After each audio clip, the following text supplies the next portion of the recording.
नमस्कार, खबर पहाड़ के डिजिटल प्लेटफॉर्म में आप सभी का स्वागत है। आज हम बात करेंगे लालकुआं विधानसभा की। तो हमारे साथ बात करने के लिए खास मेहमान लालकुआं के विधायक श्री नवीन दुमका जी हैं। दुमका जी, हमारे इस कार्यक्रम में बहुत बहुत आपका स्वागत है। धन्यवाद सर, 2022 का चुनाव काफ़ी नज़दीक है जी। और ख़ासकर अब हम 2017 की बात करेंगे, जब आप चुनावी मैदान पर उतरे थे। तो ऐसे कौन से बड़े दावे थे जिनको लेकर आप जनता के बीच में गए, और उनमें से इन 4 सालों में आपने कौन से ऐसे जो वायदे हैं जो जनता के बीच किए थे वो जो पूरे हुए?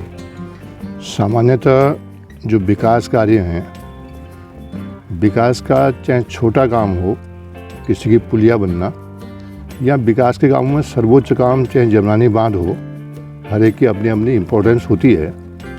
लेकिन फिर भी मेरी विधानसभा में जब मैं विधायक बना तो उनमें चुरगलिया टंचबियत 20 साल से लंबित था, जो वहाँ की सिंचाई की बांध परियोजना है, और फरवरी लास्ट में मैं उसका संभवतः उद्घाटन करूँगा, पूरा होने जा रहा है।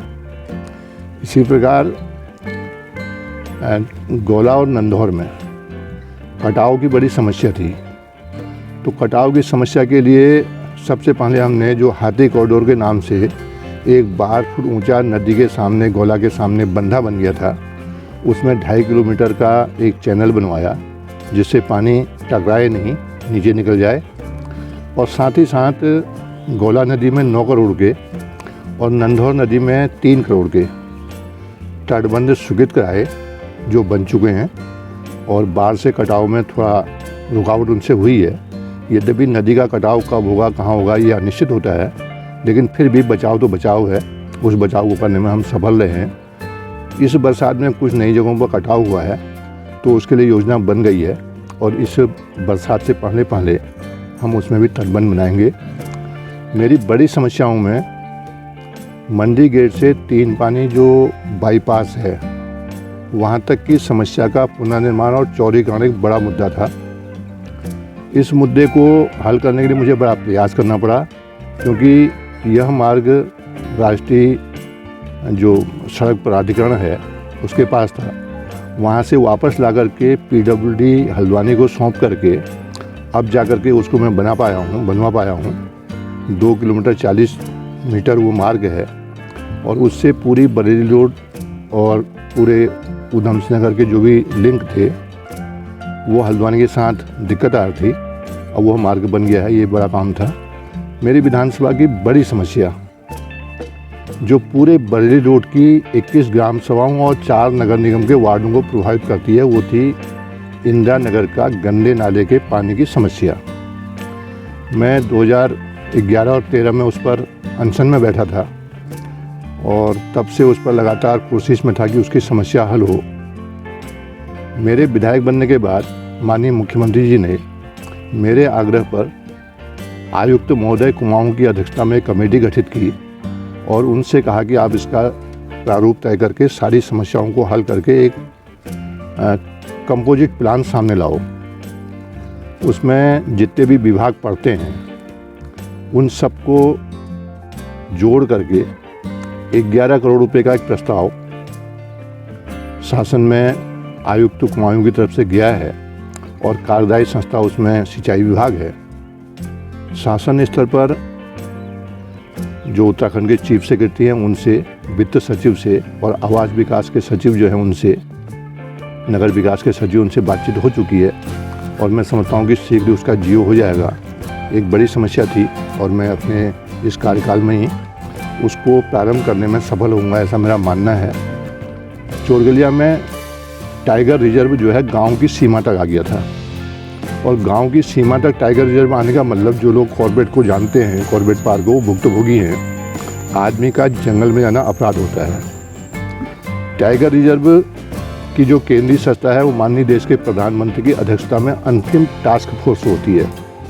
लेकिन फिर भी माननीय मुख्यमंत्री का धन्यवाद, उन्होंने बहुत प्रयास करने के बाद उसको एक रेंज पीछे कर दिया, नंदौर तक ना करके उससे पीछे की रेंज में वो चले गया, जिससे चुरगलिया वालों को बड़ी राहत मिली। ये वहाँ की प्रमुख समस्या थी। दूसरी समस्या थी सेंसिटिव जोन, जैसे घर और आंगन। तो आंगन में भी शेर का घूमना उतना ही खतरनाक होता है। शेर तो कहीं भी जा सकता है, लेकिन सेंसिटिव जोन के कारण न तो नंदौर में खनन होता, न वहाँ पर स्टोन केसर लगते, वहाँ का रोज़गार बंद होता। तो सेंसिटिव जोन को भी हमने पीछे कर दिया। फलस्वरूप आज नंदौर में काफ़ी मात्रा में स्वरोजगार के रूप में ट्रैक्टर डंपर काम कर रहे हैं। मेरी विधानसभा में मेरे विधायक बनने के बाद एक बड़ी समस्या थी चोरगलिया में रोज़गार के नए अवसर के लिए एक नया गेट खोलना। मुझे इस बात की प्रसन्नता है, मैं माननीय मुख्यमंत्री जी का, वन मंत्री जी का, सबका धन्यवाद भी करता हूँ, और विशेषकर वन निगम के चेयरमैन सुरेश परिहार जी का, कि नया गेट 580 करीब उसमें डंपर ट्रैक्टर रजिस्टर्ड होंगे, वो लगभग चलने की स्थिति में है। उम्मीद करते हैं कि मार्च या फरवरी, लास्ट या मार्च में उसको हम चालू कर देंगे। इससे वहाँ पर रोज़गार के अवसर बढ़ेंगे। इसी प्रकार कुछ जमरानी बांध बड़ा मुद्दा था, हम लोगों ने पहले उसके लिए बहुत ज़्यादा संघर्ष किया। इस सरकार के कार्यकाल में जमरानी बांध को स्वीकृति मिली। निश्चित रूप से बंसर भगत जी और मैं उसके आंदोलनकर्ता के उस समय सूत्रधार थे, और हमें खुशी इस बात की है कि हमारे विधानसभा में पहुंचने के बाद उसको स्वीकृति मिली, वो आगे बनने की प्रक्रिया होगी। इसके अतिरिक्त मैं आज ये कह सकता हूँ कि मेरी विधानसभा में पेयजल और विद्युत की समस्या नहीं है। डिस्ट्रीब्यूशन की हो सकती है, लेकिन स्रोत की समस्या पेयजल की भी नहीं है और स्रोत की समस्या बिजली की भी नहीं है। दोनों समस्याओं से निजात दिलाने का प्रयास किया है। इस प्रयास के लिए माननीय मुख्यमंत्री जी ने मुझे तल्ली हल्द्वानी के लिए 19 करोड़ का एक प्रोजेक्ट, जिस पर काम शुरू हो गया है, लाइन भी शुरू हो गई है, ट्यूबवेल खुद गया है, और गौजाजाली के लिए 31 करोड़ का एक प्रोजेक्ट दिया, उसका भी जियो हो गया है और काम प्रारंभ होने वाला है। तो 2 बड़ी बस्तियाँ और उनके लिए 2 बड़ी पेयजल योजनाएँ, ये हमारी सरकार की और माननीय मुख्यमंत्री के द्वारा, इस सरकार की मेरे द्वारा उपलब्धि है। इसके अलावा मैंने अपनी विधायक निधि का बहुत सारा हिस्सा पेयजल लाइनों को बिछाने और आम आदमी तक पानी पहुंचाने में खर्च किया है। बिंदु खत्ता में पानी वितरण का, पेयजल का कोई सिस्टम नहीं है। लगभग 120 हैंडपम्प मैंने, अधिकतम उसमें बिंदु खत्ता क्षेत्र में है, 120 हैंडपम्प मैंने लगाए हैं, और साथ ही साथ 35 सौर ऊर्जा के पंप जो सौर ऊर्जा से चलते हैं और 24 घंटे पानी देते हैं। ये 35 पंप भी पेयजल के लिए अलग अलग जगह लगाने में हम सफल हुए हैं। मैंने 67 आर्टिजन पाताल तोड़ कुआँ, जिससे पानी अपना आप निकलता है, 67 आर्टिजन भी जो हार्ड कालिका बिंदु खत्ता का क्षेत्र है उससे दक्षिण साइड में ही लगते हैं और जगह लगते नहीं हैं। तो उस सीमित क्षेत्र में 67 आर्टिजन मैंने दिए हैं, जिससे पेयजल भी मिलता है, थोड़ी सिंचाई भी होती है, और साथ ही साथ जानवरों को पालने में पानी वाने की दिक्कत नहीं होती है। ये भी उन लोगों के लाभ के लिए एक योजना है। मैंने लगभग मुख्य सड़कें और लिंक मार्ग बनवा दिए हैं, पुनर्निर्माण कर दिया है, और आज की डेट में इन सड़कों पर कोई समस्या, जो मुख्य लिंक मार्ग हैं, जो मुख्य मार्ग हैं, उन पर नहीं है। कहीं कहीं पर निजी जो घरों के रास्ते हैं और सामूहिक रास्ते हैं, वो अभी बनने की प्रक्रिया में हैं। 1 साल लॉकडाउन की वजह से सारी गतिविधियां बंद हो गई, अन्यथा मैं कह सकता था कि मेरी विधानसभा में सड़कों की समस्या भी लगभग समाप्त सी है। अब फिर शुरू कर रहे हैं, तो निश्चित रूप से अधिकांश सामूहिक सड़कें मैं बना दूंगा, ऐसा मेरा दावा है। बहुत सारी, जैसे मैंने पहले कहा कि हर आदमी की अपनी समस्या छोटी हो चाहे बड़ी होती है। मेरी विधानसभा में बहुत बड़ा गरीब तबका है। उस गरीब तबके की मेरे से एक ही मांग होती है, साफ शौच के लिए कहाँ जाएं। और निश्चित रूप से आज शौच एक बड़ी समस्या है। माननीय मोदी जी ने लाल किले से उसका आह्वान किया, और मैंने भी, अभी मैं कल हिसाब जोड़ा था, 1000 शौचालय मैं अभी तक बनवा चुका हूँ। 200 और बनाने का लक्ष्य है। समस्या समाप्त नहीं होगी, लेकिन समस्या के काफ़ी कुछ मैं कवर करने की स्थिति में हूँ, क्योंकि इससे पहले कभी सामूहिक रूप से इस टाइप का कोई काम हुआ नहीं। और आज मैं गरीब आदमी को कम से कम एक मानवीय समस्या से निजात दिलाने में सफल रहा हूँ, कोशिश कर रहा हूँ। और 200 शौचालय अभी और बन जाएंगे जो प्रस्तावित हैं। तो मैं समझता हूँ कि बहुत कम परिवार बचेंगे जिनके पास शौचालय नहीं होगा। इसी प्रकार हैंडपम्प भी 50 प्रस्तावित हैं, उसकी योजना बन गई है और ये 50 हैंडपम्प आ जाएंगे तो मैं समझता हूँ कि बिंदुखत्ता क्षेत्र में मैं ये कह सकूँगा कि हर 10-15 परिवारों के बीच में एक हैंडपम्प मैंने दे दिया है और पानी की समस्या लगभग काफ़ी कुछ हल हो चुकी है। बिंदुखत्ता राजस्व गांव का एक विषय रहता है हमेशा। हमने भी कहा था कि हम बिंदुखत्ता में राजस्व गांव जैसी सुविधाएं देने का सबसे पहले प्रयास करेंगे ताकि विकास बाधित न हो और लोग जो हैं तमाम रास्तों से आगे बढ़ने में सफल हों। इसमें 2 प्रयास मेरे सफल हुए। जब मैं अपना धान या गेहूं बेचता हूं तो मुझे अपना इंतखाब लगाना पड़ता है, लेकिन माननीय मुख्यमंत्री की कृपा से और प्रशासन के सहयोग से बिंदुखत्ता में हमने ये व्यवस्था की कि डेयरी की एक साधारण सी पर्ची पर लोगों का धान तुला और 7,000 कुंटल धान की खरीद बिंदुखत्ता में 1868 रुपये प्रति कुंटल की दर पर हुई। ये इस सरकार का बिंदुखत्ता वासियों को और बिंदुखत्ता जैसे उत्तराखंड के सभी क्षेत्रों को एक बहुत तोहफा है जो निरंतर चलता रहेगा। अभी आप भी जानते हैं, हम सब जानते हैं कि बैंक जब लोन देता है तो ज़मीन को बंधक रखता है। मैंने अपना जो लोन लिया है मेरी ज़मीन उसमें बंधक है, लेकिन जब मैंने माननीय मुख्यमंत्री जी के सामने और माननीय धन सिंह जी सहकारिता मंत्री के सामने विषय रखा कि बिंदुखत्ता और बिंदुखत्ता जैसे गांव के लोग ज़मीन कहां से लाएंगे, बंधक कैसे रखेंगे और पशु कहां से पालेंगे, तो उत्तराखंड सरकार ने एक विशेष आदेश किया है कि NCDC के लोन में 3 जानवर तक 1,40,000 रुपये का लोन डिस्ट्रिक्ट कोऑपरेटिव बैंक के मार्फत बिना ज़मीन को बंधक रखे हुए किसी भी दुग्ध उत्पादक को, दुग्ध विक्रेता को मिल सकता है और उस पर अभी काम चल रहा है। जो राजस्व गांव का विषय था, उस राजस्व गांव के विषय के बाबत निश्चित रूप से मैंने विधानसभा में संकल्प के रूप में उसको रखा। माननीय सांसद श्रीमान अजय भट्ट जी ने लोकसभा में उसको रखा। चूँकि राजस्व गांव बनाना, वन विभाग से ज़मीन को डिफॉरेस्ट करना एक केंद्र सरकार का नीतिगत मामला है। 2006 में इससे पहले एक संविधान संशोधन हुआ है और 2006 के बाद उस समय जिन लोगों ने पैरवी की उनके समस्याएं हल हो गई, विशेषकर जनजातीय लोगों की। अब ये माहौल बनाने का प्रयास किया जा रहा है कि इसकी समस्या को केंद्र सरकार हल करे।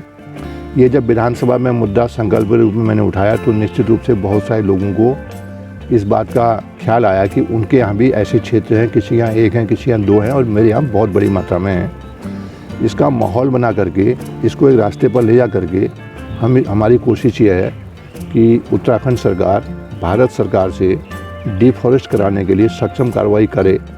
उस कार्रवाई की शुरुआत हुई है, लेकिन जब तक परिणाम नहीं देंगे तब तक अभी उस विषय में कुछ टिप्पणी करना उचित नहीं होगा। लेकिन मैं इतना कह सकता हूँ कि शुरुआत की कोशिश हमने अपने स्तर से, उत्तराखंड सरकार के स्तर से होने जा रही है। समय समय पर अन्य समस्याएं आती हैं। मैंने और मेरी माननीय शिक्षा मंत्री जी ने, जो मेरे मित्र भी हैं और हमारे आज मंत्री भी हैं, उन्होंने शिक्षा के क्षेत्र के लिए इंद्रपुर स्कूल में 102 लाख रुपए का भवन, किशनपुर में लड़कियों के इंटर कॉलेज के लिए 86 लाख रुपए का भवन, लछमपुर में लड़कियों के हाई स्कूल के लिए 56 लाख रुपए का भवन और गोजाजाली में हाई स्कूल के लिए 56 लाख रुपए का भवन धनराशि आवंटित की, जिसमें 2 जगह बिल्डिंग बनकर तैयार हो गई, तीसरी जगह में चल रहा है, चौथी जगह गोजाजाली में थोड़ा भूमि संबंधी विवाद है, पैसा आया हुआ है, टेंडर हो गया है, उसमें भी शीघ्र काम शुरू होगा ऐसा मेरा मानना है। तो चाहे शिक्षा का क्षेत्र हो, चाहे सिंचाई का क्षेत्र हो, चाहे पेयजल का क्षेत्र हो, चाहे विद्युत का क्षेत्र हो, चाहे सड़कों का क्षेत्र हो, और इसके अतिरिक्त आप भी जानते हैं, सभी लोगों को ये अवगत है कि मेरी विधानसभा गरीब, मजदूर और बहुत छोटे छोटे श्रमिकों की विधानसभा है। मेरे लिए श्रमिक कार्ड एक बहुत बड़ा सरकार का तोहफा था। पहले कैसे बनते थे मैं नहीं जानता, लेकिन विशेष लोगों के बने हुए दिखाई देते थे। मैंने श्रमिक कार्ड बनाने के लिए 10 कैंप लगाए और 10 कैंपों में खुले में जो श्रमिक थे उनको छूट दी कि आप अपना रजिस्ट्रेशन कराओ, उसका लाभ श्रमिक का लो। और साथ ही साथ 5 कैंप लगाए सामान बांटने गए। कोविड की वजह से वो बंद हो गया बाद में। जो सिरमिक के नए रजिस्ट्रेशन हमने किए, लगभग 6000 नए रजिस्ट्रेशन मैं अपने विधायक बनने के बाद करनाल में सफल रहा। उसका परिणाम ये हुआ, जब कोविड आया तो उन सबके खाते में 2-2 हज़ार रुपये भी आए और साथ ही साथ उनको एक राशन का किट भी श्रम विभाग की तरफ से मिला। बाकी जो सुविधाएं हैं, लड़की की शादी में एक 50,000 रुपये, बच्चों की शिक्षा और तमाम चीज़ें, वो तो है ही। लेकिन कोविड में भी श्रम कार्ड से हम मदद करने में सफल रहे। समाज की जो भी समस्या मेरे सम्मुख आती है, एक बड़ी समस्या विकास कितना ही हो जाए, कितना ही धन बरसे, अगर अमन चैन नहीं है, शांति व्यवस्था नहीं है, समाज में मैसेज ये है कि सरकार या विधायक गुंडागर्दी को रोकने में असफल हैं, तो समाज का विकास का कोई महत्व नहीं होता है। मैं बहुत स्पष्ट संदेश देने में सफल रहा हूँ कि हमारी सरकार के टाइम में दलाली, घूसखोरी, भ्रष्टाचार, वसूली, ये सब बंद हुए हैं। मैंने बहुत सख्ती के साथ गौला में जो खनन की लूट होती थी, विधायक बनने के दूसरे तीसरे दिन के बाद उस लूट को 100% बंद कराया। वन विभाग का मुझे सहयोग मिला, माननीय मुख्यमंत्री जी का मुझे सहयोग मिला, किसी ने इसमें हस्तक्षेप नहीं किया और आज गौला और नंदौर दोनों में मैं दावा कर सकता हूँ कि अवैध ट्रैक्टर और डंपर नदी से ऊपर निकलना संभव नहीं है। 100% हमने उसको रोका है। इसके साथ ही साथ जो समाज में गुंडागर्दी थी, उस गुंडागर्दी के लिए मेरी तरफ से बहुत स्पष्ट निर्देश हैं और मैं इसको माननीय मुख्यमंत्री का निर्देश भी मानता हूं, क्योंकि उनका इस मामले में पर्याप्त संरक्षण मुझको है कि गुंडागर्दी किसी भी स्तर पर सहन नहीं की जाएगी। पुलिस अपना काम करेगी और इसमें कोई हस्तक्षेप किसी प्रकार का सहन नहीं होगा। उसका परिणाम है कि गुंडागर्दी और इस टाइप की उसमें रोक लगी है। मेरे क्षेत्र में हाथियों की एक बड़ी समस्या है और आप भी जानते हो, आज मुझसे कोई पूछे कि तुम्हारी समस्या क्या है, तो मैं एक ही कहूँगा कि हाथी। अब मेरे घर के अगल बगल तक रात को सुबह 6 बजे घूम रहे हैं, लेकिन दीवारें लगाई, खाई खुदी। अब अंतिम उपाय के रूप में एक नई टाइप की सौर ऊर्जा की तार फेंसिंग आई है, तार बाड़ आई है।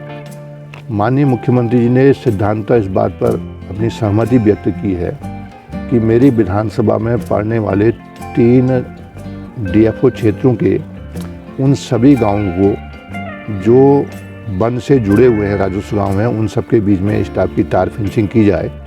अभी वर्तमान में केंद्रीय तराई में लगभग 7 किलोमीटर हो गई है, पूर्वी तराई में 13-2 किलोमीटर हो गई है और चल रही है, और जो छकाटा क्षेत्र है, हल्द्वानी जो डिवीज़न है, उसमें भी 2 किलोमीटर में काम चल रहा है।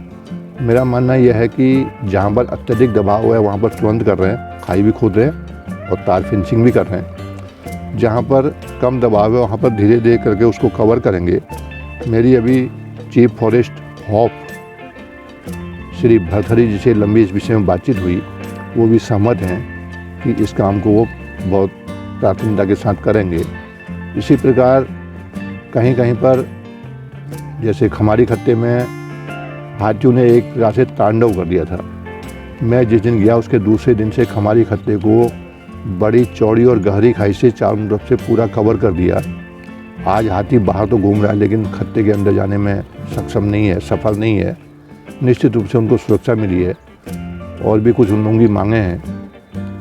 मेरी सरकार की और मेरे विधायक बनने के बाद की एक बड़ी उपलब्धि आप ये भी गिन सकते हैं कि मेरी विधानसभा में 16 खत्ते हैं, टांडा से लेकर के जोनासाल तक। इनमें लगभग 800 परिवार निवास करते हैं। कोई 150 साल से है, कोई 200 साल से है, किसी को ये पता नहीं कब से है, लेकिन 50 साल से तो सब पुराने ही पुराने हैं।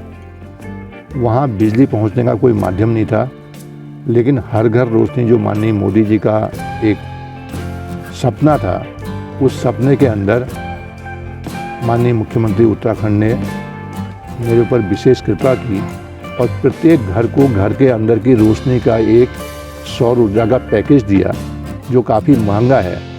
2 कमरों में रोशनी, एक टॉर्च, एक मोबाइल का स्विच और एक जो है कहते हैं एक यंत्र और है।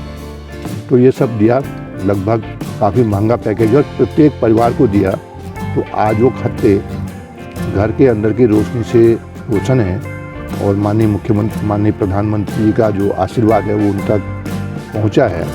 अभी हर घर नल से जल योजना चल रही, विस्तृत योजना है। अगले 30 साल के लिए हम पेयजल की समस्या को समूल समाप्त कर देंगे, इस योजना का उद्देश्य है। मैं उसकी लगातार मॉनिटरिंग करता हूँ और जगह जगह जाकर के पूछता हूँ कि तुम्हारे यहाँ की सर्वे हुई नहीं हुई। 1 रुपये में ग्रामीण क्षेत्र में और 100 रुपये में नगरीय क्षेत्र में नया कनेक्शन दे रहे हैं। अगर 1-2 पाइप की लाइन दूरी है तो उस पाइप को भी फ्री में दे रहे हैं। निश्चित रूप से हमारी केंद्र सरकार की और उत्तराखंड के माननीय मुख्यमंत्री जी की ये एक विशेष ड्रीम प्रोजेक्ट है जिस पर काम चल रहा है और अगले 30 साल तक ये काम में आएगा।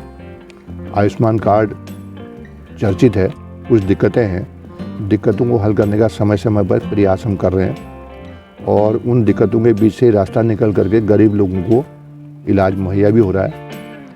मैं जब विधायक बना उस समय और उसके बाद अक्सर ये सुनने में आता था कि साहब गरीब आदमी का तो पीला कार्ड है और अमीर आदमी का सफ़ेद कार्ड है।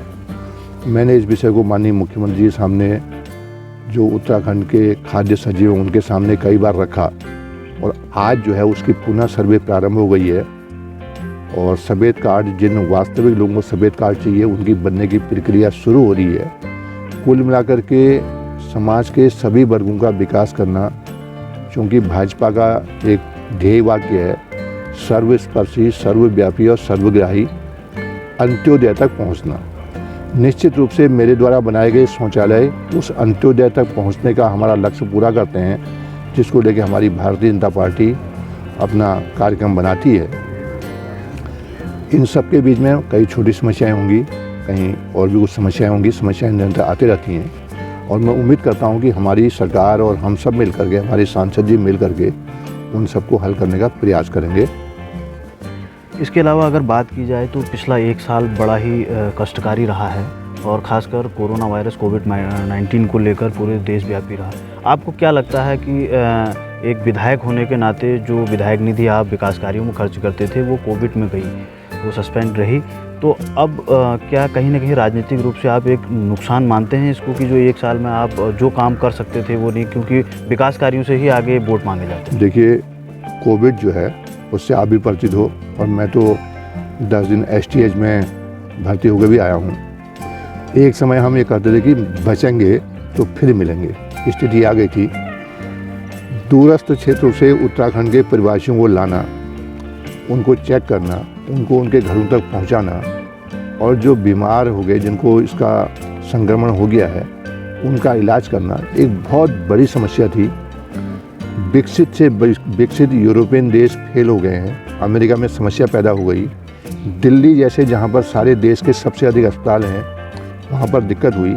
लेकिन उत्तराखंड सरकार की व्यवस्था से और उत्तराखंड सरकार के सभी स्तर के कर्मचारी अधिकारियों के सक्रिय सहयोग से हम इस पर नियंत्रण करने में, संक्रमित लोगों को बचाने में सफल रहे। विकास 1 साल बाद हो जाएगा, लेकिन जीवन बच गया। जिन लोगों के जीवन इसमें चले गए उसकी क्षतिपूर्ति नहीं हो सकती, उनके लिए विकास का कोई मतलब नहीं है। लेकिन इस कोविड में समाज के सभी वर्गों ने, NGO ने, सभी संगठनों ने बढ़ चढ़ कर के हिस्सा लिया, मदद की और साथ ही साथ लोगों को ये आश्वासन दिया कि दिक्कत कितनी हो लेकिन चूल्हा सबका जलता रहेगा। और उसका परिणाम ये हुआ कि समाज में न तो अफरा तफरी फैली, न अस्पतालों के बेड कम पड़े, न कोई मरीज भर्ती होने से बचा। और जहाँ तक विकास है, विकास में हमने थोड़ी अपनी प्राथमिकताएं बदली।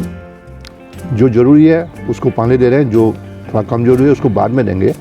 और मैं समझता हूँ कि प्राथमिकता बदलने से भी हम उस जो 1 करोड़ की विधायक निधि कटी उसकी क्षतिपूर्ति हम कर लेंगे। अभी 1 साल हमारे पास है और मैं समझता हूँ कि हम समाज को भी हमें समझाने में सफल रहे कि 1 साल जीवन का माइनस हो गया, केवल जीवन बचा, विकास ठप हो गया।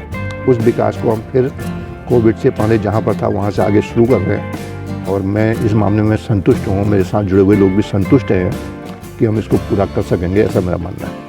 और एक बात बड़ी सामने आती है कि ये कहा जाता है कि जब किसी विधानसभा में कोई मुख्यमंत्री जाते हैं तो वहाँ अवश्य सौगातें मिलती हैं, और ख़ासकर 10, 15, 20 करोड़ की तमाम जो समस्याएं हैं वो भी दूर होती हैं, सौगातें भी मिलती हैं। लेकिन पिछले 4 साल में हमने ये देखा कि लालकुआं विधानसभा में चुनाव को छोड़ दें तो मुख्यमंत्री जी का एक भी दौरा नहीं हुआ।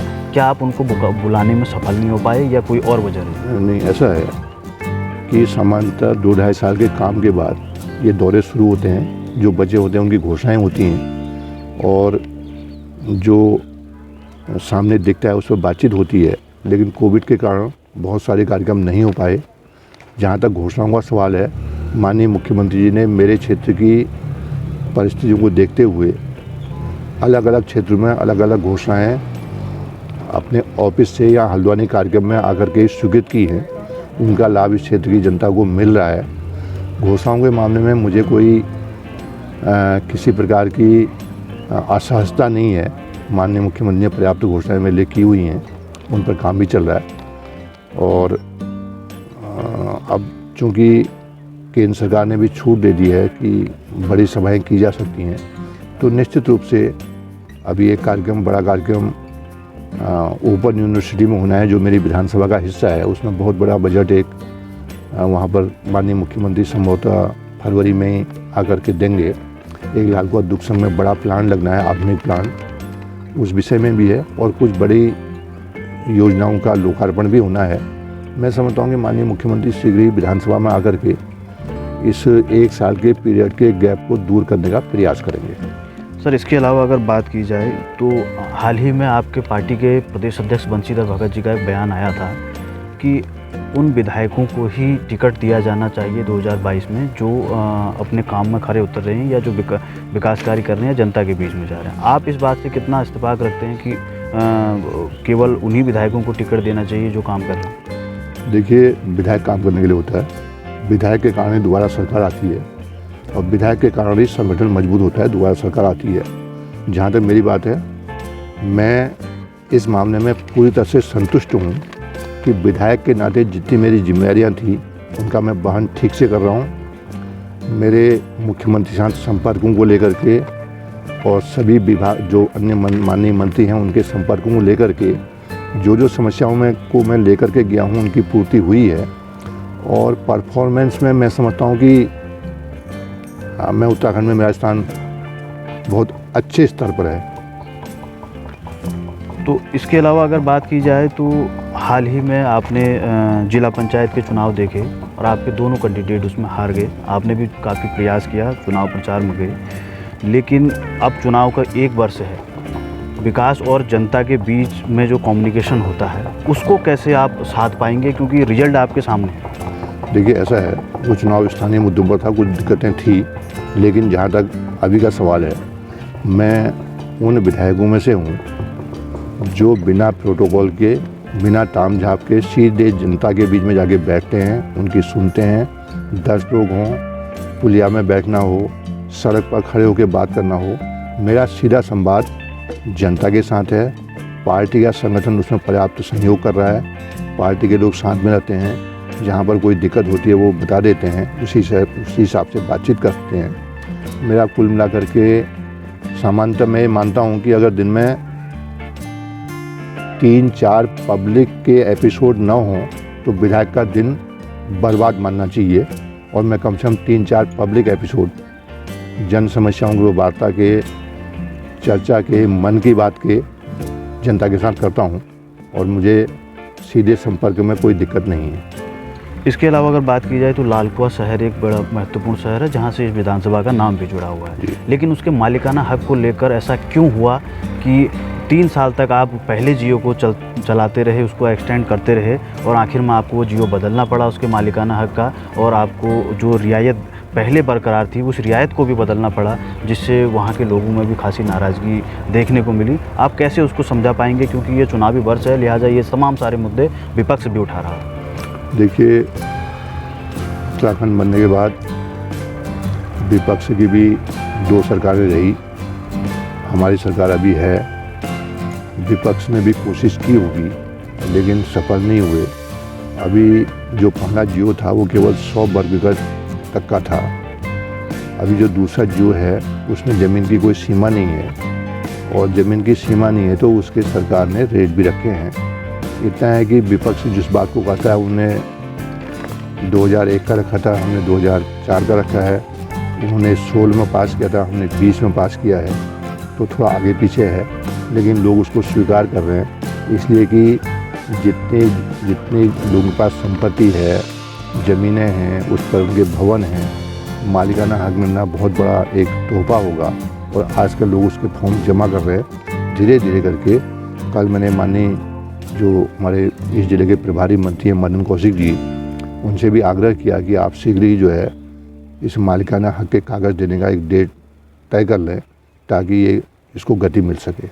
सर, इसके अलावा आईएसबीटी एक बहुत बड़ा मुद्दा आपकी विधानसभा का है, और जो शिफ्ट हुआ और आपकी सरकार ने शिफ्ट किया जबकि उसमें लगभग थोड़ा बहुत काम भी हो गया था, 1.5 करोड़ रुपए की राशि भी आवंटित हुई थी, लेकिन उसकी जगह क्या आपको लगता है कि इस कार्यकाल में वो काम नई जगह शुरू हो पाएगा? क्योंकि वो जाहिर सी बात है कि वो विधानसभा चुनाव में चुनावी मुद्दा ज़रूर बनेगा। देखिए, आईएसबीटी जहाँ बन रहा था वहाँ की अलग समस्याएं, सामाजिक और तमाम तरह की समस्याएं चर्चा में थी। जहाँ बन रहा है वो दूसरी जगह है। आईएसबीटी जो ओपन यूनिवर्सिटी के बगल में बन रहा है, बनने वाला है, उसमें थोड़ा गति इसलिए पकड़ गई है कि जहाँ तक मेरी जानकारी है, वन विभाग ने पूर्व में आवंटित ज़मीन वापस ले ली है और इस ज़मीन को आवंटन करने की प्रक्रिया काफ़ी आगे बढ़ गई है। वन विभाग ने वहाँ पर जो वृक्ष थे उनको भी काटने योग्य घोषित करके उसकी कार्रवाई चल रही है। मैं समझता हूँ कि ये माननीय मुख्यमंत्री जी के बीच और केंद्र सरकार के बीच का मसला है। माननीय मुख्यमंत्री जी इसकी मॉनिटरिंग स्वयं कर रहे हैं और मैं समझता हूँ कि इस कार्यकाल में इसका काम हम प्रारंभ कर देंगे। आप ही के विधानसभा के लोग हैं जो गोलापार के क्षेत्र के नकैल या विजयपुर, ये तमाम लोग हैं, और हर बरसात में हम खुद उनकी कवरेज करने के लिए जाते हैं, और आपने उनसे वादा भी किया। और क्योंकि जनता है, जनता को प्रैक्टिकल चाहिए, वो धरातल पर काम होना देखना चाहती है, तो कब ये वो पुल संभव हो पाएंगे? देखिए, नकैल का पुल सारी आपत्तियों को दूर करके शासन में उसका एस्टीमेट स्वीकृति के लिए चला गया है। जो विजयपुर का है उसमें बीच में थोड़ी दिक्कत आ गई थी किसी तकनीकी कारण से, वो प्रोसेस में है। शेर नाला एक बड़ा समस्या है, उसका पुल भी आपत्तियों को निस्तारण करके अंतिम रूप से उसका एस्टीमेट शासन में स्वीकृति के लिए चला गया है। उम्मीद करते हैं कि नकैल और शेर नाला हम जो आने वाला वित्तीय वर्ष है इसमें शुरू कर पाएंगे। जो हमारा चुनाव का भी अंतिम वर्ष है, विधानसभा का भी, उसमें शुरू कर पाएंगे। विजयपुर वाले में थोड़ा दिक्कत, अभी कठिनाई है, उसको स्वीकार करने में मुझे कोई दिक्कत नहीं, इसलिए कि वह मार्ग प्रधानमंत्री ग्रामीण योजना और पीडब्ल्यूडी हल्द्वानी के बीच में कहीं फंस के रह गया था। उसको वापस लाए हैं पीडब्ल्यूडी के पास, अब उस पर कार्रवाई हो रही है। सर, 2022 का चुनाव अब बिल्कुल नज़दीक है, क्योंकि लगभग दिसंबर के महीने में आचार संहिता भी लग पाएगी, और ये बजट सत्र जो है काफ़ी मार्च में होना है, और इस बीच में बजट रिलीज होने से लेकर ज़मीन पर, धरातल पर काम करने तक काफ़ी कम समय है। तो आपका इस आखिरी के महीनों में किस तरह का फोकस रहेगा, और किन मुद्दों पर फोकस रहेगा कि ज़्यादा से ज़्यादा डेवलपमेंट आप धरातल में उतार सकें, ताकि उसको लेके 22 के चुनाव में जाए? देखिए, मैं समाज में प्रधान के स्तर से मेरा सामाजिक जीवन शुरू हुआ और मैं तमाम अन्य पदों में भी रहा। मुझे बजट को खर्च करने की, उसका तत्काल इस्तेमाल करने के लिए प्रक्रिया अपनाने की पूरी जानकारी है, और मैं समझता हूँ कि मैं जो 1 अप्रैल के बाद जो हमको बजट मिलने की संभावना है, उसके सारे बिंदु जो मेरे हिस्से आने वाले हैं, मैं उसकी तैयारी कर चुका हूँ, एस्टीमेट बना के रखूँगा। उनकी जितनी विभागीय प्रक्रिया है उनको पूरा कर लूँगा, और जैसे ही बजट रिलीज होगा, मैं समझता हूँ कि उत्तराखंड में सबसे पहला विधायक मैं हूँगा जिसके यहाँ निर्माण कार्य प्रारंभ होंगे। इसके अलावा 2022 का, 2017 का और उससे पहले भी तमाम चुनाव आपने देखे हैं, 22 का नज़दीक है। क्या आपको लगता है कि ये आने वाला चुनाव आपके लिए 2017 से ज़्यादा कठिन रहेगा या उससे ज़्यादा ईजी रहेगा? कठिन और ईजी एक विषय हो सकता है। मैं समझता हूँ कि मुझे कठिनाई नहीं आएगी,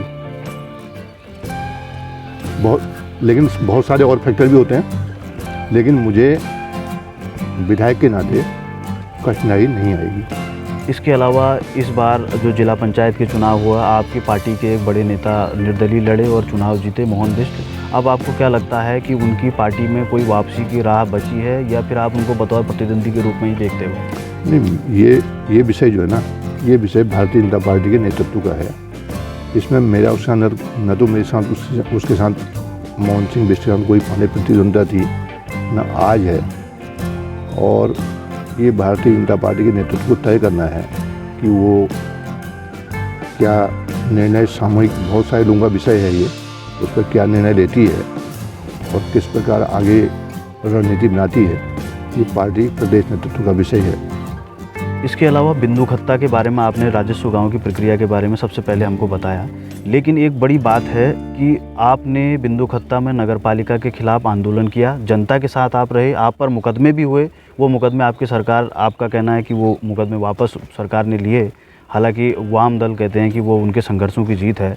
लेकिन इन सब के बीच आज बिंदु खत्ता का राजनीतिक भविष्य क्या है, उनका संवैधानिक भविष्य क्या है कि वहाँ पर उनको मूलभूत सुविधाओं को लेकर सारी चीज़ें मिल रही हैं, ये एक अलग विषय है। लेकिन एक जो संवैधानिक भविष्य होता है वो कैसे मिलेगा? देखिए, वामपंथी दल, दूसरी राजनीतिक पार्टियां और हम सभी लोग क्षेत्र में काम करते हैं, सभी लोग वहीं के निवासी हैं, लेकिन हर एक के सोच का अपना विषय होता है। वामपंथी दल किसी बिंदु पर अड़ करके नुकसान कितना ही हो जाए, लेकिन बिंदु को पकड़ लेते हैं तो उसको छोड़ते नहीं है, जैसे कि अभी दिल्ली में किसान आंदोलन हो रहा है। हमारा मानना यह है कि राजस्व गांव का मुद्दा भी चलेगा, उसको हल करने का सक्षम सभी प्रयास करेंगे, लेकिन साथ साथ विकास के मुद्दे जिससे कि आम आदमी का जीवन प्रभावित होता है, बच्चों का जीवन प्रभावित होता है, उन पर रुकावट नहीं होनी चाहिए, उन निरंतर आगे बढ़ने चाहिए। मैंने कहा ना, धान खरीद का संवैधानिक अधिकार का ही मुद्दा है, बिना जमीन बंधक रखे हुए लोन देने का संवैधानिक उसका ही मुद्दा है। ये सब एक प्रकार से धीरे धीरे करके उस ओर ले जा रहे हैं जहाँ से मालिकाना हक राजस्व गांव की भूमिका बनती है। क्योंकि हम ये कहते हैं कि हमको ये भी मिल रहा है, ये भी मिल रहा है, ये भी मिल रहा है, ये भी मिल रहा है, तो बचा क्या है कि एक ही राजस्व गांव बचा है, उसको हमें दे दीजिए, ये कहने का अवसर मिलता है। इसके अलावा दिल्ली में जो किसान प्रोटेस्ट चल रहा है, लंबे समय से जो आंदोलन चल रहा है, और हमारी जो विधानसभा है वो किसान बहुल्य विधानसभा है, और जाहिर सी बात है कि उस आंदोलन से यहाँ भी लोग अछूते नहीं हैं। विपक्ष लगातार ये आरोप लगा रहा है कि जो गन्ना के फसल है, गन्ना के जो किसानों का भुगतान है वो नहीं हो पाता समय पर, चाहे अरली पेड़ी गन्ना खरीदने को तक या उनके सट्टे को लेकर तक भी कई समस्याएं आती हैं। और इसके अलावा धान की खरीद को लेकर भी इस बार हालांकि कई नई जगह कांटे लगे, बिंदु खत्ता में कांटे लगे, तो लेकिन उसके बावजूद भी आखिरी समय तक यही संघर्ष रहा कि खरीद पूरी नहीं हो पाई। और ये तमाम मुद्दों को लेकर विपक्ष आज जनता के बीच में भी जा रहा है। तो इन समस्याओं को किस तरह से देखते हैं कि इनका एक स्थायी निस्तारण कैसे होगा? देखिए, स्थायी निस्तारण का संबंध धान खरीद या अभी गेहूँ खरीद आएगी उससे है। बिंदु खत्ते में मैं समझता हूँ कि लगभग धान खरीद हुई, 7,000 कुंटल का लक्ष्य, 7,000 कुंटल खरीद ली। ये सही बात है कि पहला चांस था, इसलिए लक्ष्य निर्धारण में थोड़ा कमी हुई। 1,000 कुंटल और होता तो किसी को शिकायत नहीं होती। ये बात भी सही है कि बहुत सारे कांटों में बाहर का धान चोरी छिपे आके तुला। अब वो कांटे लोकल लोगों के द्वारा लगाए जाते हैं, लोकल संस्थाएं उनको देखती हैं, लोकल के काश्तकार उनमें एम्प्लॉयज होते हैं, और उसकी मॉनिटरिंग करना लोकल का जिम्मेदारी होती है कि भाई मेरा धान क्यों नहीं तुला, दूसरे का क्यों तुला। लेकिन ऐसा हुआ है, उससे थोड़ा असंतोष रहा है कुछ जगहों पर। चुरगलिया में रहा है, गोलापार में थोड़ा रहा है, बड़ी रोड में नहीं है, बिंदु खत्ते में नहीं है। लेकिन भविष्य में उस कमी को ध्यान में रखेंगे। जहाँ तक गन्ने का सवाल है, गन्ने में पुरानी गन्ने की प्रजातियाँ समाप्त की जा रही हैं, नई प्रजातियाँ लाई जा रही हैं, तो उससे भी कुछ दिक्कतें हो रही हैं। बहुत सारे किसानों ने नई प्रजातियों को अभी अपना नहीं पाए हैं, उससे थोड़ा दिक्कत हो रही है। लेकिन कई सालों के बाद इस बार पहली बार हुआ कि नया गन्ना सीजन चलने से पहले पिछले साल का पूरा भुगतान किसानों के गन्ने का हो गया। ये मेरे ख्याल से पिछले 15 सालों में पहली बार इस बार हुआ। अभी भी पेमेंट आ रहा है, कोई ऐसा असंतोष नहीं है। लेकिन जो सप्लाई संबंधी थोड़ी दिक्कत है, मैं निरंतर गन्ना कांटों में मॉनिटरिंग करता हूँ, उनको कुछ धमकाता भी हूँ, ईडी को भी बहुत कड़ा फ़ोन करता हूँ, माननीय मुख्यमंत्री से भी कहता हूँ कि बदल डालो व्यवस्था को, लेकिन उसका असर होता है। अभी आजकल तोलने में कोई दिक्कत नहीं हो रही, ठीक से मैनेजमेंट हो रहा है। सितारगंज शुगर फैक्ट्री बंद होना भी एक इस समस्या का कारण है। उनका गन्ना किच्छा को ट्रांसफ़र हो गया। अगले सत्र से सितारगंज शुगर फैक्ट्री चलने की स्थिति में आ गई है। निश्चित रूप से अगले सत्र में सब समस्याएं गन्ना संबंधी समाप्त हो जाएंगी। गन्ना कौन कितना बोएगा, कितना लाएगा, इसका भी निश्चित अनुमान नहीं होता है, थोड़ा इससे भी समस्या होती है। लेकिन कुल मिलाकर के मैं गन्ना सेंटरों की मॉनिटरिंग खुद करता हूँ। वहाँ पर समस्या काश्तकार बताते हैं तो उनके लिए व्यवस्था करता हूँ और व्यवस्था को ठीक करने की कोशिश भी करता हूँ। इसके अलावा आपके पुराने विधायक और इस विधानसभा से हरीशचंद्र दुर्गापाल जो 5 साल कैबिनेट मंत्री भी रहे, वो भी जो है लगातार ये आरोप लगाते आ रहे हैं कि जो मूलभूत समस्याएं हैं जिनकी अभी आप बात कर रहे थे, वो सारी कहीं ना कहीं आज जस की तस पड़ी हैं लगातार। हालांकि वो विपक्ष होने के नाते उनका ये काम भी है, लेकिन कई संगीन आरोप भी लगाते हैं कि किसानों से संबंधित हो या इस बार खासकर उनका ये कहना है कि सत्ता पक्ष के दबाव में जो पुलिस प्रशासन ने काम करते हुए उनके 3 कार्यकर्ताओं को जेल डाल दिया। तो ये सारी चीज़ें इन तरफ कैसे देखते हैं आप? देखिए, इस अंतिम जो आपका विषय है उसके 2 पहलू हैं। रात को जब घटना हुई, न तो सत्ता पक्ष से कोई संपर्क था, न सत्ता पक्ष से किसी व्यक्ति ने फ़ोन किया, न सत्ता पक्ष के लोग वहाँ पर पहुँचे। वो 2 गुटों का झगड़ा था और 2 गुटों के झगड़े में किसी महिला ने फ़ोन करके पुलिस को बुलाया। सामान्यतः हमारे क्षेत्र में छोटे मोटे झगड़ों में पुलिस भी ये कहते कि भाई आपस में बातचीत कर लो और इसको देख लो। लेकिन वहाँ पर जो हुआ, जैसा बाद में पता चला, वह थोड़ा पुलिस के लिए भी अपमानजनक था और पुलिस के लिए भी एक चुनौती थी। उसके बाद पुलिस ने कार्रवाई की। इसमें सत्ता पक्ष जैसा कोई विषय इसलिए नहीं है कि माननीय श्रीमान हरीशचंद्र दुर्गापाल जी पूर्व में कैबिनेट मंत्री रहे हैं, उनको बहुत सारी चीज़ों की जानकारी हो सकता है कि मुझसे भी अधिक प्रशासन की हो। उनको ये बात भी अच्छी तरह से पता होगी कि जब किसी की जीडी कट जाती है तो उसको थाने से नहीं छोड़ सकते हैं। लेकिन फिर भी वो थाने पहुंच गए। अब थाने पहुंच गए तो फिर थाने में तो पुलिस वाले यही कहेंगे कि हम नहीं छोड़ सकते हैं। उसके बाद जो वहाँ पर हुआ वो स्वाभाविक है। सभी लोगों पर मुकदमे दर्ज हुए हैं। वो जेल चले गए।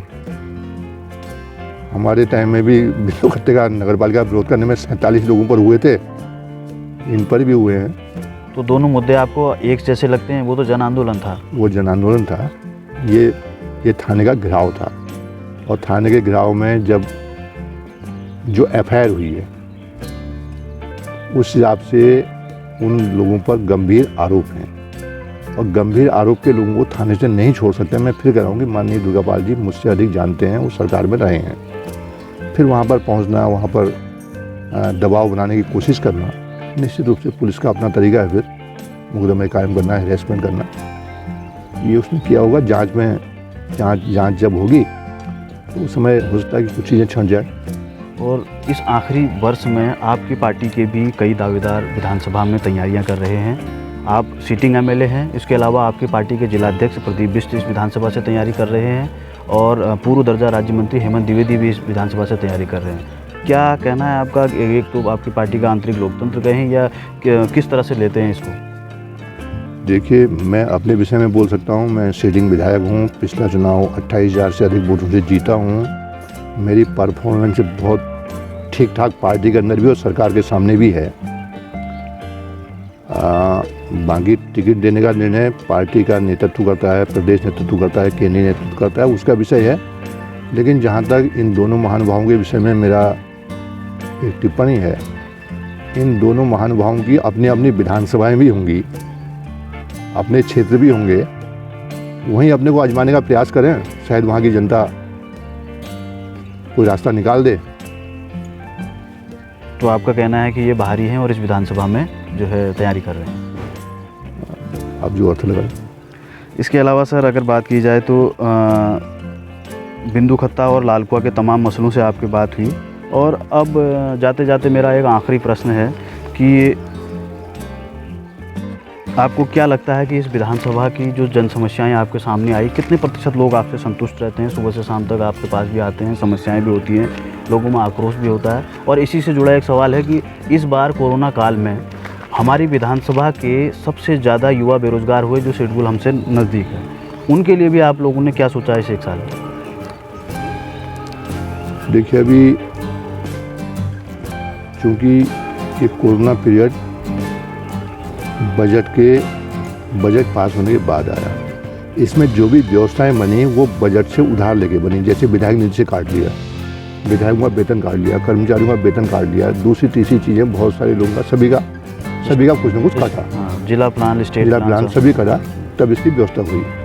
अब बजट आ रहा है, मैं समझता हूँ कि MSY जैसी और स्कीमें भी इन प्रवासी लोगों के लिए अलग से चिन्हित करके उनमें से कौन क्या रोजगार कर सकता है, चिन्हित करके। मान लिया कोई आर्ट पास है, वो कुछ लेकिन सर यह योजना तो उत्पीड़न कर रही है। ये योजना सबसे ज़्यादा बैंक उत्पीड़न कर रहे हैं उनके। आप दावा कर, आपकी सरकार दावा कर रही है, आप दावा कर रहे हैं कि यदि आप प्रवासी हैं, अगर आप कोई धंधा करना चाहते हैं तो आप मुख्यमंत्री स्वरोजगार योजना, प्रधानमंत्री रोजगार सृजन योजना जैसी योजना आप चलाएं। लेकिन इसमें सबसे ज़्यादा उत्पीड़न हमारी विधानसभा, लालकुआं विधानसभा का हो रहा है। यहाँ के युवा लगभग सबसे ज़्यादा इंटरव्यू में गए हैं और उसके बावजूद आज भी लोन के लिए धक्के खा रहे हैं। देखिए, मैंने कहा ना, एक तो मैं खुद प्रयासरत हूँ, मैं छोटी छोटी जगह पर जाके मॉनिटरिंग कर रहा हूँ कि जो NCDC का जो पशुपालन से कर सकते हैं 3 जानवर वाला लोन, उसके लिए मैं खुद मॉनिटरिंग कर रहा हूँ। और मैं जगह जगह आगे लोगों से पूछ रहा हूँ कि तुमने अपना फॉर्म जमा किया कि नहीं किया, तुम जमा करो, सरकार देगी। एक तो ये माध्यम बन सकता है। अब कितने लोगों का बनेगा? जितने लोग रुचि लेंगे, जिनका बैंक पर विश्वास होगा। इसमें बैंक मना नहीं कर सकता है, इसमें बैंक देगा ही देगा, बशर्ते कि वो बाकायदा न हो कहीं के और उनके पास जानवर मारने की व्यवस्था हो। तो एक तो ये एक माध्यम ये बन सकता है कुछ लोगों के लिए। अभी 2 दिन पहले 20 सूत्री कार्यान्वयन की बैठक हुई और मेरा विषय वहाँ पर यही था कि बैंक सरकार के साथ तालमेल नहीं कर पा रहे हैं। वहाँ पर इस क्षेत्र के लीड बैंक के प्रमुख आए हुए थे, उनसे मैंने बिल्कुल सीधे सीधे बातचीत की और मैं समझता हूँ कि कुछ छोटे छोटे लोनों के लिए मैं अलग से प्रयास करके कुछ लोगों को मदद कर पाऊँगा। बैंक की अपनी शर्तें भी हैं, अपनी दिक्कतें भी हैं, लेकिन प्रवासी जो लोग आए हैं उनकी अपनी समस्या है और मैं समझता हूँ कि नए बजट में उनके लिए पर्याप्त बजटीय व्यवस्था होगी, ऐसा मेरा मानना है। सर, जाते जाते आप लालकुआं विधानसभा की जनता को क्या संदेश देना चाहते हैं? क्योंकि पिछले 4 साल के कार्यकाल और ये 1 साल का समय आपके पास बचा है, और एक जनता के साथ जो कम्युनिकेशन होता है एक विधायक का, आप किस तरह से देखते हैं और क्या संदेश देना चाहते हैं? देखिए, मैं सुबह 6:30 बजे से 10 बजे तक अपने निवास पर बाहर कार्यालय के रूप में बैठता हूँ। कोई भी आकर के, न मेरे यहाँ गेट है, न कोई रोकने वाला है, न कोई दूसरा फ़ोन उठाता है, कोई भी मुझसे संपर्क कर सकता है। आते ही हैं, बहुत बड़ी संख्या में मजदूर वर्ग, महिलाएं भी आती हैं, उनकी छोटी छोटी समस्याएं होती हैं, उनको हल करने का प्रयास करते हैं। ये हमारी उत्तराखंड की सरकार, हमारी केंद्र की सरकार, ये समाज में सबका विकास, सबका साथ, सबका विश्वास वाले सिद्धांत पर काम कर रही है। सर्वव्यापी, सर्वस्पर्शी, सर्वग्राही हमारा लक्ष्य है और अंतिम लक्ष्य है अंत्योदय, आखिरी आदमी तक पहुंचने की कोशिश करना। तो इन सब के मार्फत ही हम समाज में काम कर रहे हैं। अभी 1 साल है और मैं समझता हूँ कि कहीं पर कोई क्षेत्र छूट गया होगा कि जिस पर मैं कोई नज़र नहीं डाल पाया हूँगा या वो लोग मेरे पास नहीं आ पाए होंगे। तो इस समय हमारा मॉनिटरिंग करने का, समीक्षा करने का समय भी है और हम उसको प्रत्येक बूथ पर, 139 बूथ मेरी विधानसभा में है, हम प्रत्येक बूथ पर जाकर के एक बार बैठना चाह रहे हैं, बैठ रहे हैं और बैठ करके वहीं पर बातचीत करके उसका निराकरण करने का प्रयास कर रहे हैं। और इन्हीं 139 बूथों में आपके अपने भी हैं जो कई नाराज़ भी हैं, उनको कैसे मनाएंगे, कैसे साधेंगे? देखिए, ये राजनीतिक क्षेत्र है, हर एक की अपनी महत्वाकांक्षाएं हैं। किसी दूसरे से नाराज़गी है और वो नाराज़गी को डाइवर्ट कर देता है माननीय विधायक की तरफ। तो विधायक का ये कहना तो होता ही है, भाई तू उससे नाराज़ है तो कम से कम मुझे बचा के रख, अपनी नाराज़गी वहाँ दूर कर ले, नहीं तो छोड़ दे, तो कम से कम विधायक को बचा के रख। क्योंकि विधायक से सरकार बनती है और सरकार का प्रसाद जो है कहीं ना कहीं किसी न किसी रूप में हर कार्यकर्ता छूता है, एहसास करता है कि मेरी सरकार है। तो इन सबको भी धीरे धीरे करके जो जो चुनावी माहौल बनेगा, क्योंकि लोगों को इस बात का एहसास होगा कि सरकार तो सरकार है, सरकार दोबारा बनानी है। सर, हमसे बात करने के लिए बहुत बहुत धन्यवाद। और कई तीखे सवालों के साथ ये थे हमारे साथ लाल कुआं विधानसभा के विधायक नवीन दुमका जी, और जो पूरी मुस्तैदी के साथ 2022 के चुनाव के लिए फिर से तैयार हैं। और अगले सप्ताह हम किसी एक नई खास शख्सियत के साथ आपसे मुलाकात कराएंगे। तब तक के लिए नमस्कार। आपका बहुत बहुत धन्यवाद।